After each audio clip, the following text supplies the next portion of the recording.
It seems we've made it to question number 8. And this time I'm gonna answer question number 8 in a vehicle. Oh joy!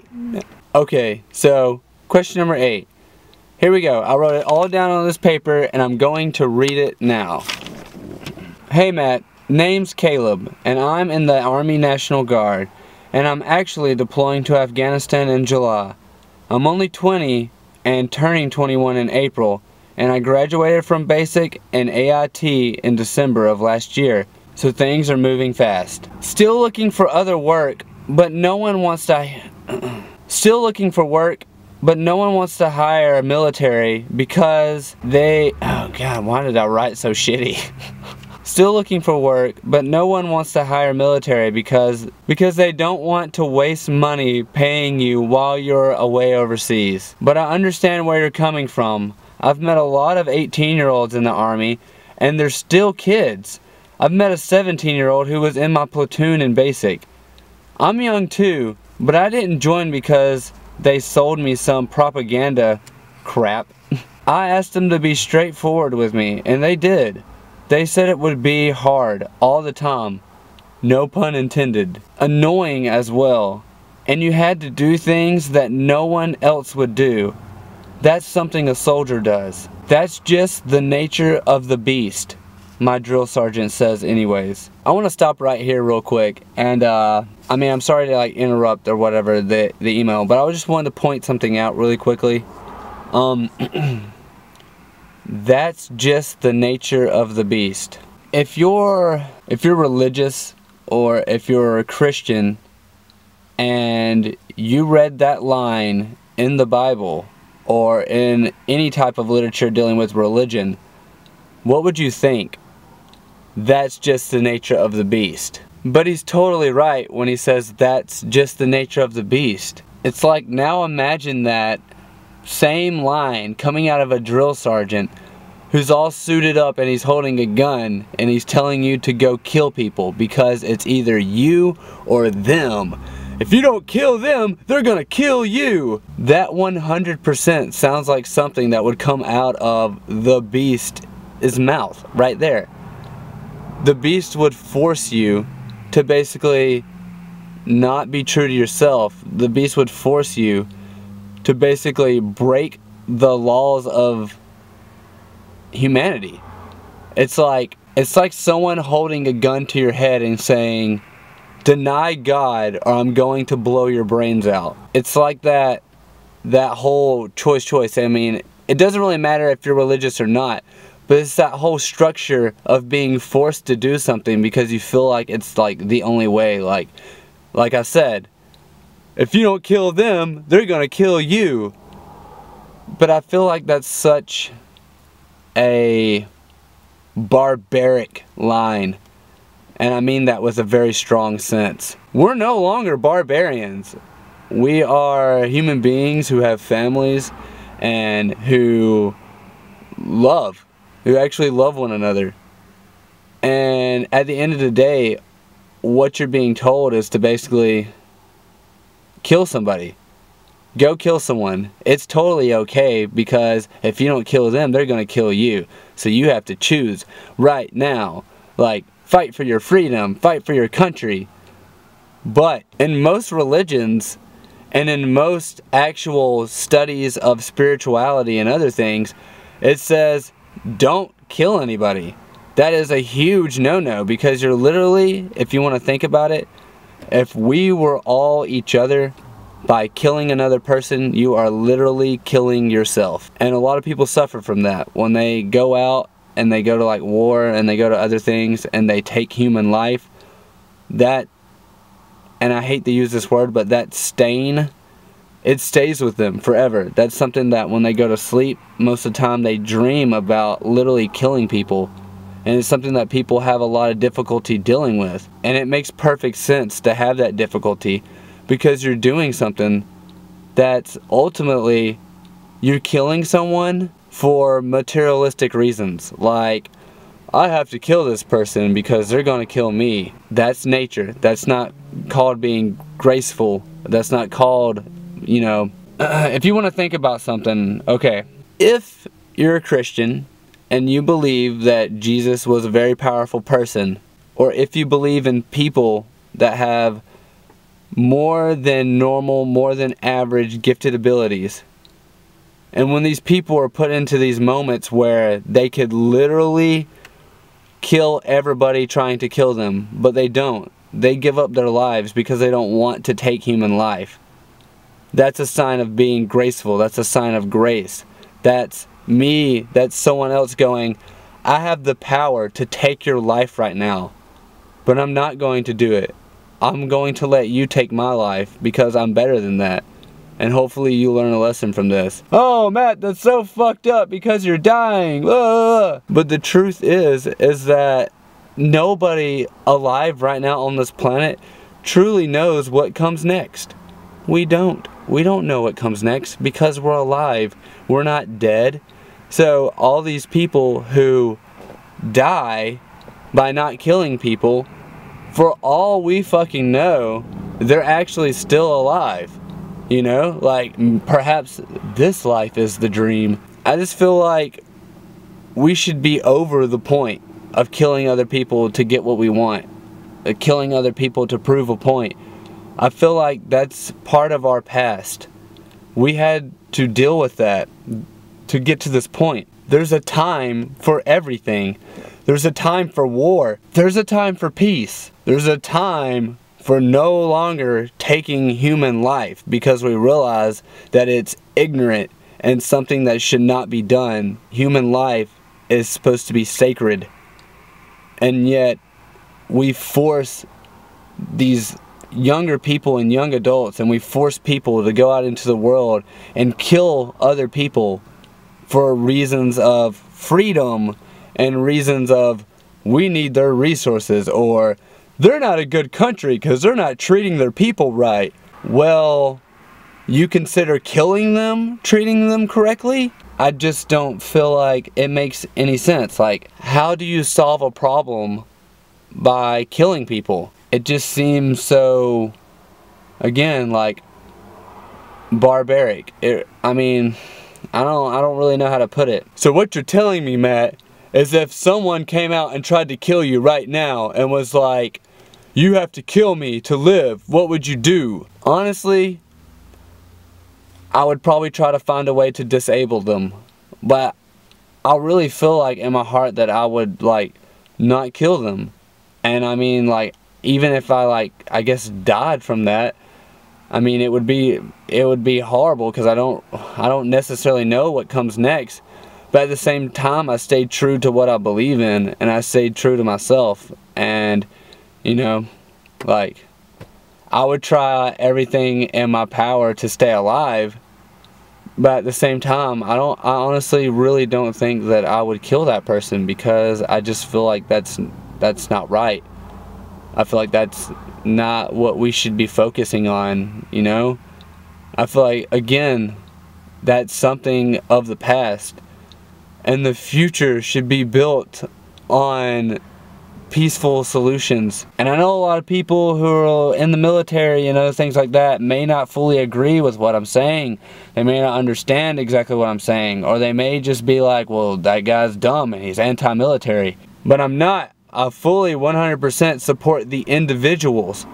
Now, I don't necessarily support the name military because that's not who you are.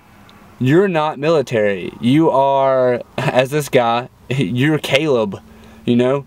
You're a person. You're an actual individual. I'm not going to look at you and be like, oh, wow, like military does as military does, and you're all one thing, and you're all forced to do the same thing. Because at the end of the day, you're not. You are you. You are an individual, and I fully support you going out there, and like, I am thankful that you are willing to do what you're willing to do, and I'm thankful for the protection. But at the same time, I wish that we were able to give you more. I wish we were able to give you the right to live this life without having to kill other people. I wish that I was able to say, hey, like, you're this guy and you're in the military, and you're never going to have to kill anybody in your entire life, and nobody's ever going to try to kill you. And literally, you're gonna play a video game against someone, and if you win, then we win the war. Like, I wish we were able to do things like that. Like, not actually go out and break, in my opinion, a universal commandment. Like, doesn't matter which religion you follow, but, you know, do not take the life of another human being, because that's supposed to be something that's considered sacred. And if you want to follow the whole thing of we are all one, and there's such thing as one consciousness, and that you are me and I am you, then literally by killing someone else, you are killing yourself. And I feel like a lot of people actually probably feel that way inside when they do something like that. So, it's such sad times. It's such sad times, because like, we can never ever have world peace if we're always solving our problems by killing one another. That's not how you solve the problem. That's not how you get world peace. Like, it's, in my mind, it's such an easy problem to solve. It's such a very like simplistic thing to look at and be like, oh, I know how to fix that problem. But to the world and to older generations, it seems like something that's just like, we'll never be able to do that. World peace? What a joke. It'll never be accomplished in our lifetimes. Oh, but what if they try to kill us? Then maybe we should just die. Maybe that's what we're supposed to do. Maybe we're just supposed to die to prove a point that we're tired of killing each other. And then maybe, what am I saying?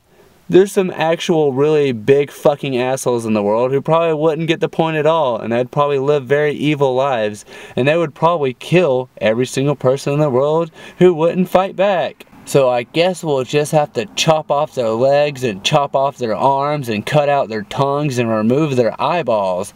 But ultimately, I feel like I've gone on such a long tangent on this now, but I feel like there's really no way I can answer this and everybody be satisfied, because not everyone is going to be satisfied. Some people are just more aggressive than others. Some people,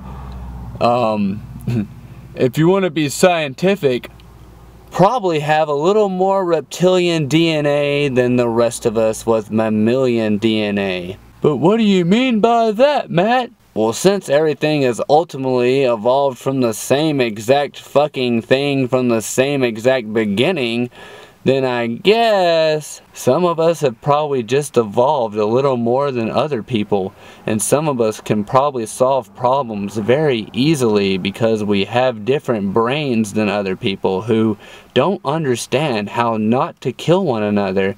Some of us probably look at the world and go, huh, wow, you guys are really fucked up. What have y'all been doing this whole time?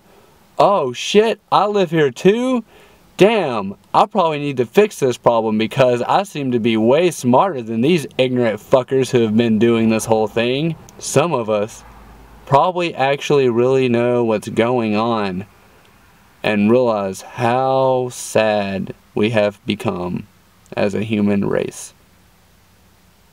Some of us. And yet, here we are, 2012, and we're supposed to be in the future, yet we still have racism, yet we still have sexism, yet we still have wars, and we still kill one another, and we still abuse our own people, and we still are greedy, and we still don't understand, and we're searching for the truth, even though it's right in front of us.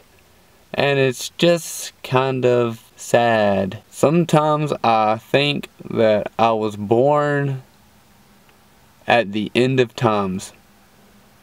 I wasn't saved for the beginning. I was saved for the end.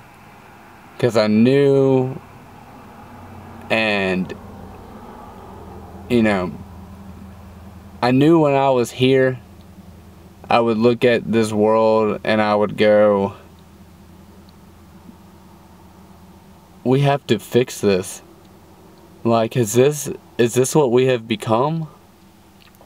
I wasn't born into a pleasant time, and I wasn't born into a time when things were becoming better. I was born into a time when things were becoming worse. So hopefully I may be able to stop it, and hopefully I can influence and inspire people to stop this slow decline of humanity, because we are better than this. We are so much more than what we are right now. It's like, what is going on? We created tools, and instead of truly just evolving, we just made better tools. So instead of me being able to fly or float around, I drive a car that pollutes the world and fucks shit up. Instead of being able to telepathically send you a picture of love and talk to you with our minds, I have to make this video, and I have to send you a text message or reply to your comments. Instead of loving everybody on the entire planet, we have to kill each other to prove our points. Instead of realizing what life is really about, we're still searching for scientific proof of what we already know is scientific proof. But what's that, Matt? Well, if you want to be real about it, your brain sends electrical charges to your muscles to move them. There's electricity running through your body 24 hours a day, at all times. And guess what? I guess that means we would be beings of energy. And yet we're told that we're just flabby pieces of meat, and how cell phones and technology really doesn't affect us, even though we've already scientifically proven that radiation comes out of cell phones because it's microwaves. And what do you do with a microwave? You cook shit in it. So what if it's just barely enough dosage that after using a cell phone for 75 years, your brain is just cooked inside, and you don't know it because it happens so slowly, and people know this, but they just think we're all so ignorant, and they just don't care, and so we die by killing ourselves once again. Oh, it's magic. It's actually not. It's actually just a part of life. But okie dokie, it's magic. You know, never believe it's not so. I'm so off topic. Then Caleb went on to tell me that his brother was thinking of committing suicide, and that him and his brother had really hard lives, and basically he said that he just really doesn't know what to do, because he never thought he would have to do it. He never thought that he would have to talk to his brother about not killing himself, because he never thought that they would be in that situation, because they had overcome so much together, that they had been through so much, that they were so strong. He never thought that they would be to that point. Well, I don't think any of us really ever know when we're going to be to that point. It just kind of happens. But the point is to truly, really never give up, because you can honestly really make a difference in this world if you just have faith in yourself, and you just believe in spreading a good message, and you're willing to stand up for it. And I feel like a lot of people really need purpose in life, and a lot of them have lost it because there's just so much going on in life right now. There's just so much. We have so many problems. It's like, I have to pay my bills. I have to go to work. I have to get a girlfriend. I have to have kids. Oh no, I may be gay. Oh no, I may be a lesbian. Oh no, now I'm so worried of what people will think. Oh no, oh no, oh no. Instead of just really living our lives, we're so focused on all these other tiny little problems because they've been made out to be such a big deal. But it's not. I'll promise you. The majority of things that you think are a big deal are probably not that big of a deal at all. And if you know you can overcome it, and you truly believe that you can, and I truly believe that you can, so I feel like you'll be okay. I feel like that should be your mentality, is like, please, like, I mean, like, you know, sometimes shit happens, like, you know, but I'm gonna keep going. I'm gonna keep trucking. I'm gonna try to really, like, make a difference in this world, and I'm gonna try to do the best I can, and I'm going to try to inspire people, and I'm going to try to influence people to live better lives. I'm just not ready to go out that way, because that's not the way that you're truly meant to go out. That's free will at work right there, people. If you kill yourself, it's not your destiny. That's just called you giving up. And I mean, I feel like that's the only way to put it. No matter what your problems are, ultimately it's just like giving up on humanity, giving up on yourself, giving up on your family, giving up on your friends, giving up on your dreams, giving up on taking the next breath, surrendering to the world, surrendering to everything you hate. Like, if you don't like paying your bills and you don't like dealing with drama, and then you kill yourself because of it, you surrendered to it. You gave up. You let it overcome you. You let it beat you down. But that shouldn't be the case, you know? Because like I said, I know we're all better than that. I know we have such huge potential and such huge capabilities, and there's so much at stake right now that that's just not the way to go, you know? It's just not the way to go. So, good luck, Caleb. I really, really, really hope that you're safe when you go to Afghanistan. I hope that everything goes okay. I hope that no matter what happens over there, that you don't lose yourself, no matter what you have to do. I know that times could get intense over there, and a lot of things could happen, and you could probably see some really crazy things, and you'll probably do things that you never thought you would do, and you'll probably do things that you hate yourself for doing. But don't forget who you really, really are. Don't forget who you truly are. Don't let them change you into a beast when you know you're not. 'Cause you're not a beast, man. You're an individual, and you have so much potential to change the world. And I know you said that in your letter. And also, I want to inspire people. Be a voice for someone that can't speak for themselves. Something that would change this world. Don't forget saying that. Don't forget about wanting to do that, no matter what happens. So don't forget who you truly are, and don't forget yourself. Don't get so caught up in everything that's going on. Because you can.